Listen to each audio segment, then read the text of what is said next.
দীর্ঘ 16 বছর পরে আজকে বাংলাদেশ হাই কমিশনের ইনভাইটেশনে আমরা এসেছি। আমাদের এই নিজের বাংলাদেশের হাই কমিশন একটা অচেনা জায়গা ছিল। আলহামদুলিল্লাহ, আমরা আজকে বাংলাদেশ হাই কমিশন গত 17 বছর তারা আমাদের বিরুদ্ধে জুলুমও করেছিল। তারা একদলীয় শাসনের পক্ষে তাদের অবস্থান ছিল। ইভেন আমি নিজেও এই এমবেসি দ্বারা ভিকটিম ছিলাম। আমাকে জেলে তারা পাঠিয়েছে। আমার বাড়িতে 2বার রাশিয়ান হিটম্যান তারা পাঠিয়েছিল এবং এইখান থেকেই নীল নকশা তৈরি করে বিনা ভোটের মেয়র, বিনা ভোটের এমপি তারা আমার সিলেটের বাড়িতেও আগুন সংযোগ করে ভাঙচুর করেছিল।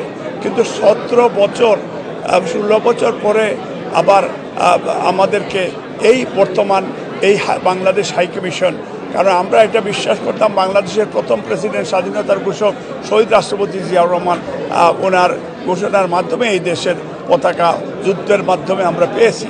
আমাদের mother of democracy Begum Khaleda Xiao উনি দেশের জন্য, গণতন্ত্রের জন্য যুদ্ধ করেছে। আমরা চাই যে বাংলাদেশে সেই সাম্য, মানবিক মর্যাদা, সামাজিক ন্যায় বিচার ফিরে আসুক।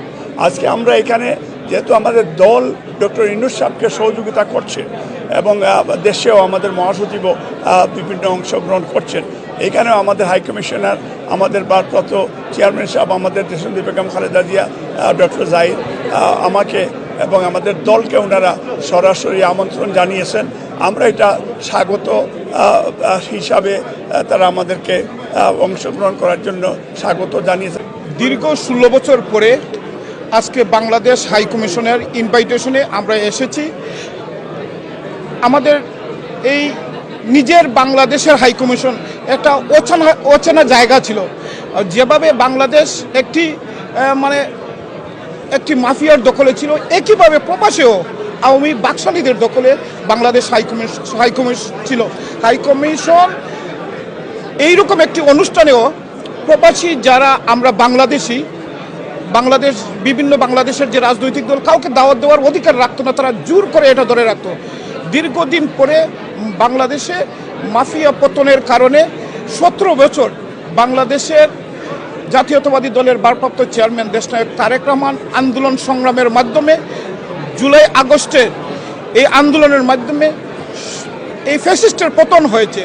বাংলাদেশে ফ্যাসিস্টের পতনের পাশাপাশি একই টাইমে এই যুক্তরাজ্যে যারা বাংলাদেশ হাই কমিশনারকে ঘিরে রেখেছিল, দখল করে রেখেছিল, জোর করে একটা আওয়ামী লীগের একটা অফিস বানিয়েছিল, সেখান থেকে মুক্ত হয়েছে।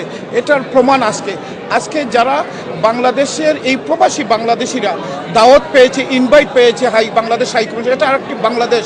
তাই আমি হাই কমিশন সহ হাই কমিশনের সকল অফিসার সবাইকে আমি ধন্যবাদ এবং কৃতজ্ঞতা জানাই। যুক্তরাজ্য বিএনপির সবাই দাওয়াত পেয়েছেন, এটা একটা বাংলাদেশের সর্ববৃহত্তর রাজনৈতিক দল। আমরা যুক্তরাজ্য বিএনপির পক্ষ থেকে ধন্যবাদ জানাই। আমরা চাই ভবিষ্যতে বাংলাদেশ হাইকমিশন যুক্তরাজ্য, এটা বাংলাদেশের হাইকমিশন তা কোনো দলের হোক, এটা আমরা চাই না। সবাইকে ধন্যবাদ। আপনারাও আগে এসেছেন, আজকে এটা ডিফারেন্ট আপনারা দেখতেছেন। আমরা সবাই খুব উজ্জীবিত, আনন্দিত এটা বাংলাদেশ হাইকমিশনের ইনভাইটেশন। ধন্যবাদ।